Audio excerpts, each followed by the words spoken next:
اعتقد الزمالك مش محتاج انه يسافر السعوديه عشان خاطر مش المباراه محتاج يسافر السعوديه بسبب الاداء. خد بالك دي وجهه نظري. لا انا شايف النادي الاهلي الحقبه دي هو افضل من الزمالك. طب ما انت انسحبت في الدور الثاني، كنت خايف، ما انت كنت بنفس الفرقه. مين هيفوز؟ بصراحة هو الأهلي راح يوصل مش بس بموسم الرياض، أعلى من موسم الرياض كمان. باي اماره هتكسب الاهلي. كسبنا الماتش، كسبنا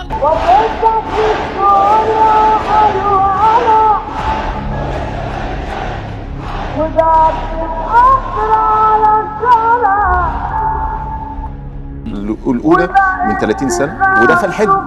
يعني اللي بيكسب دوري الابطال هو اللي بياخد السوبر. ما تتراهن على الهوا. ما انا رهنت الاهلي هيكسب انا 2-3. اتوقع يعني ان الاهلي هيكسب ان شاء الله، وان شاء الله قفشه باذن الله هيجيب القضيه ان شاء الله، مش هنفرح حد فينا طبعا. موت نفسك في الماتش، انا مش عاوزك تتغلب.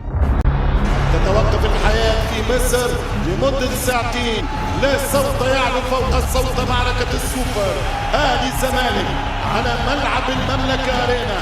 الديربي ليس معني بالدوري العام، ولا هو لقاء في كأس مصر، ولا هو سوبر مصر، بل هو سوبر افريقيا بعد امتياز مصراوي اهلاوي زملكاوي.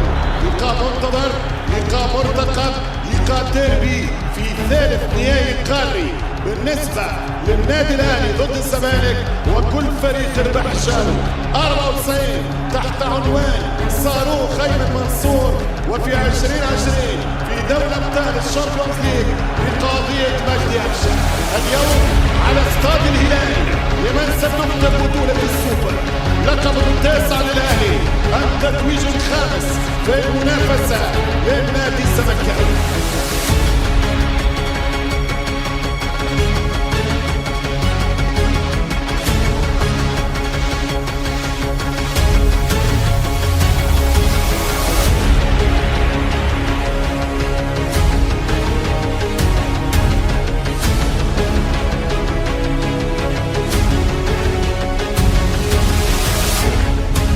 الأول جرجرة من خطة خطرة.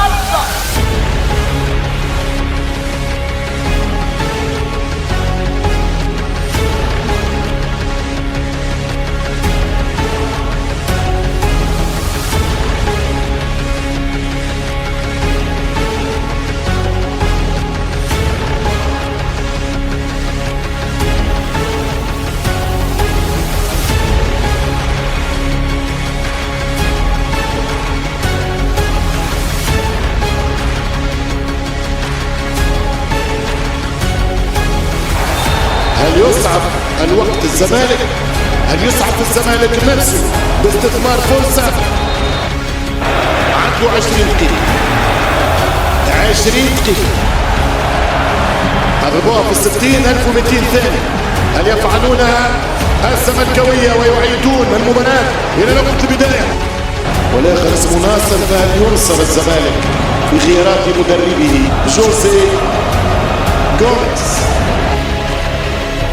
جابر يوزع كرة خطيرة، هدف التعادل للزمالك، هدف التعادل.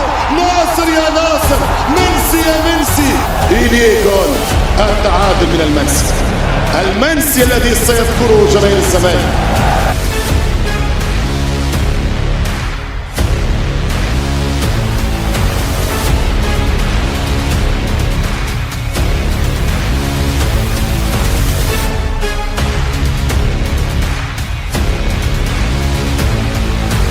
مش ممكن ايش عليهم ناصر، ناصر ايش، ناصر ماشي.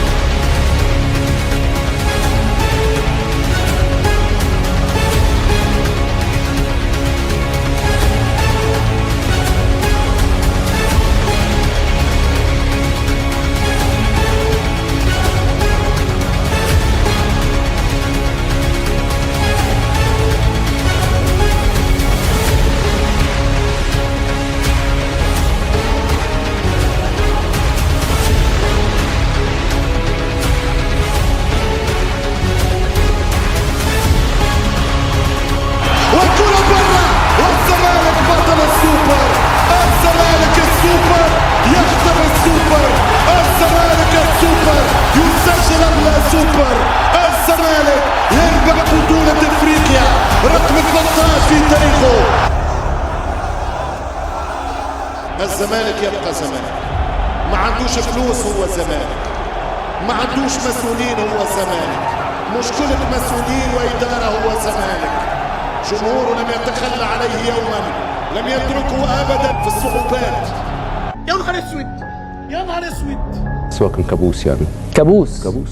لحد دلوقتي جمهور الاهلي مش مصدق. كرة بنت اللذينه دي انت لسه ما كسبتش عشان تقعد تعمل لي كده وتعمل لي كده.